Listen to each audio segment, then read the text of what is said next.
జాతీయవాద జర్నలిజానికి అసలైన వేదిక నేషనలిస్ట్ హబ్ ని సబ్స్క్రైబ్ చేసుకోండి. నోటిఫికేషన్స్ కోసం బెల్ ఐకాన్ పై క్లిక్ చేయండి. నమస్తే, welcome to Nationalist hub. Khalistan ఉగ్రవాది హర్దీప్ సింగ్ నిజ్జర్ హత్యకు భారత్ కారణమని కెనడా ఆరోపించింది. అప్పటి నుంచి ఇరు దేశాల మధ్య సంబంధాల్లో ఉద్రిక్తత నెలకొంది. ఇప్పుడు అక్కడి ఎన్నికల్లో విదేశీ జోక్యంపై దర్యాప్తు చేస్తున్న కమిషన్ ఈ విషయంలో భారత్ పేరు కూడా వచ్చిందని చెప్తోంది. కమిషన్ ట్రూడో ప్రభుత్వం నుండి ఈ విషయంపై సమాచారాన్ని కోరింది. వాస్తవానికి కెనడాలో 2019, 2021లో జరిగిన 2 ఫెడరల్ ఎన్నికలలో చైనా జోక్యం చేసుకుందని గతేడాది సెప్టెంబర్లో విడుదల చేసిన నివేదిక వెల్లడించింది. ఇది జస్టిస్ ట్రూడో విజయానికి దోహదపడింది. ఈ ఆరోపణలను చైనా తోసిపుచ్చింది. అప్పుడు ప్రధానమంత్రి జస్టిన్ ట్రూడో ఈ అంశంపై దర్యాప్తు చేయడానికి స్వతంత్ర కమిషన్ను ఏర్పాటు చేశారు. అయితే ఎన్నికల్లో భారత్ జోక్యం చేసుకున్నట్లుగా ఆరోపించిన పత్రాలను సమర్పించాలని ప్రభుత్వాన్ని కోరినట్లుగా కమిషన్ తెలిపింది. అంతేకాకుండా ఈ మొత్తం వ్యవహారంపై ప్రభుత్వం వద్ద ఎంత సమాచారం ఉంది అనే దానిపై ఎలాంటి చర్యలు తీసుకున్నారు అనే విషయాలను కూడా కమిషన్ విచారించనుంది. ప్రస్తుతం కెనడాలో ఉన్న భారత హై కమిషన్ ఈ విషయంలో ఏమీ చెప్పలేదు. కెనడా ఎన్నికల్లో జోక్యానికి సంబంధించిన నివేదికలో 2019 ఎన్నికల్లో చైనా 11 మంది అభ్యర్థులకి మద్దతు ఇచ్చిందని చెప్పింది. ఒక సందర్భంలో $2.5 లక్షల పైగా ఇచ్చారు. ఎన్నికల్లో జోక్యం చేసుకునే విషయంలో భారత్, చైనాలతో పాటు రష్యా పేరు కూడా ఉంది. కెనడియన్ మీడియా ప్రకారం కమిషన్ మే 3 నాటికి మొదటి దర్యాప్తు నివేదికను సమర్పించొచ్చు.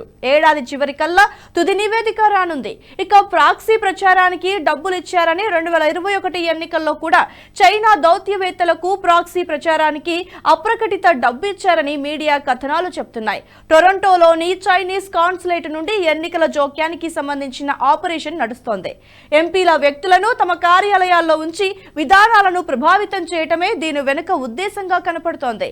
అయితే టెర్రరిస్ట్ నిజ్జర్ జూన్ 18, 2023న కెనడాలో హత్యకి గురయ్యాడు. దీని తర్వాత సెప్టెంబర్లో ప్రధాని ట్రూడో భారత్ పై ఆరోపణలు చేశారు. అతని ప్రభుత్వం ఒక సీనియర్ భారతీయ దౌత్యవేత్తను దేశం నుండి బహిష్కరించింది. దీని తర్వాత భారత్, కెనడాల మధ్య వివాదం పెరుగుతూనే ఉంది. అయితే తర్వాత ట్రూడో స్వయంగా భారత్ తో సంబంధాలను కొనసాగించడం గురించి చాలా సార్లు మాట్లాడారు. కెనడా ఆరోపణలపై చర్య తీసుకున్న భారత్ అక్కడి ప్రజలకు వీసా సేవలను కూడా నిలిపివేసింది. అదనంగా 41 మంది కెనడియన్ దౌత్యవేత్తలను కూడా భారతదేశం నుండి తొలగించారు. అయితే తర్వాత దౌత్య స్థాయిలో పలు చర్చలు జరిగి కొన్ని నెలల తర్వాత మళ్లీ వీసా సేవలు ప్రారంభమయ్యాయి. ఇక భారత విదేశాంగ మంత్రిత్వ శాఖ కూడా నిజ్జర్ కేసులో కెనడా నుండి అనేక సార్లు సాక్ష్యాలను కోరింది. ట్రూడో ప్రభుత్వం ఖలిస్తానీ ఉగ్రవాదులకు ఆశ్రయం ఇస్తోందని విదేశాంగ మంత్రి జయశంకర్ ఆరోపించారు. డిసెంబర్ చివరిలో Canada royal Canadian mounted police Nijjar హత్య కేసులో 2 నిందితుల్ని గుర్తించినట్లుగా వెల్లడించింది. Canadian media globe and mail తన నివేదికలో నిందితులిద్దరిని కొన్ని వారాల్లో అరెస్టు చేయొచ్చని చెప్పింది. ఇద్దరిపై ఛార్జ్ షీట్ దాఖలు చేసిన తర్వాత నిజ్జర్ హత్యలో భారత ప్రభుత్వ పాత్ర గురించి సమాచారం ఇవ్వవచ్చు. అలాగే కెనడా ప్రభుత్వం ఈ మధ్యనే మరో సంచలన నిర్ణయం కూడా తీసుకుంది.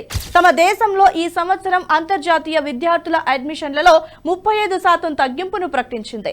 ఈ ప్రకటన భారతదేశ విద్యార్థులు, మరీ ముఖ్యంగా తెలుగు రాష్ట్రాల విద్యార్థులకి పెద్ద షాక్ అనే చెప్పాలి. ఎందుకంటే కెనడాలో చదువుకోవడానికి వెళ్లే విద్యార్థుల్లో ఎక్కువ శాతం మంది భారతీయులే. అందులోనూ ఎక్కువ భాగం తెలుగు రాష్ట్రాల విద్యార్థులే ఉంటారు.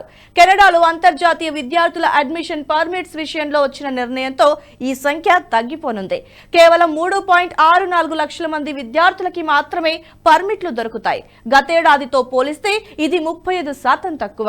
అదేవిధంగా వచ్చే సంవత్సరానికి సంబంధించి ఈ సంఖ్య ఎంత ఉండవచ్చు అనే వివరాలు వెల్లడి కాలేదు. ఇక ఈ సంవత్సరం చివరిలో ఆ సంఖ్య చెబుతారని ఆ దేశ ఇమిగ్రేషన్ మంత్రి మార్క్ మిల్లర్ వెల్లడించారు. కెనడాలో పెరుగుతున్న ఇళ్ల కొరతతో పాటు నిరుద్యోగ సమస్యను నివారించడం కోసమే ఈ పర్మిట్లలో కోత తీసుకొస్తున్నామని ఆయన వివరించారు. అంతర్జాతీయ విద్యార్థుల సంఖ్యపై ఈ పరిమితి 2 ఏళ్ల పాటు ఉండే తాత్కాలిక విధానమని చెప్తున్నారు. ఇది ప్రస్తుతం స్టడీ పర్మిట్ హోల్డర్లు రెన్యువల్ ని ప్రభావితం చేయదు. అలాగే ఇందులో పీజీ, అలాగే మెడిసిన్ విద్యార్థులకి వర్తించదు. వారికి ఈ నియమం నుంచి మినహా మినహాయింపు కూడా ఇచ్చారు. ఇప్పుడు వచ్చిన కొత్త నిబంధనల ప్రకారం పర్మిట్లను ప్రావిన్స్ల వారీగా కేటాయిస్తారు. ఆయా ప్రావిన్స్ల స్థానిక ప్రభుత్వాలు, అక్కడ ఉన్న సంస్థలు వనరుల ఆధారంగా పర్మిట్లను పంపిణీ చేయాల్సి ఉంటుంది. సంస్థలకు వచ్చిన పర్మిట్ల దరఖాస్తులపై ప్రావిన్స్ లేదా టెరిటరీలు యాక్సెప్టెన్స్ లెటర్స్ ఇష్యూ చేస్తాయి. దీనికోసం కెనడా ప్రభుత్వం మార్చి 31 వరకు వారికి గడువునిచ్చింది. అదేవిధంగా వర్క్ పర్మిట్ల విధానంలోనూ కెనడా మార్పులు తీసుకొచ్చింది.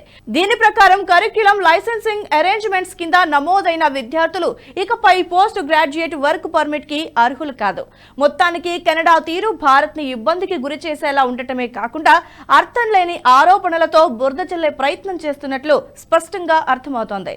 ఈ వీడియో మీకు నచ్చినట్టయితే లైక్ చేయండి, 10 మందికి షేర్ చేయండి. అలాగే కామెంట్ల రూపంలో మీ అభిప్రాయాలను మాతో పంచుకోండి. Nationalist hub group of channels ను సబ్స్క్రైబ్ చేసుకుని తెలుగునాట జాతీయవాద జర్నలిజాన్ని ప్రోత్సహించండి. ఈ వీడియో కింద ఉన్న బెల్ ఐకాన్ పై క్లిక్ చేయడం మర్చిపోవద్దు.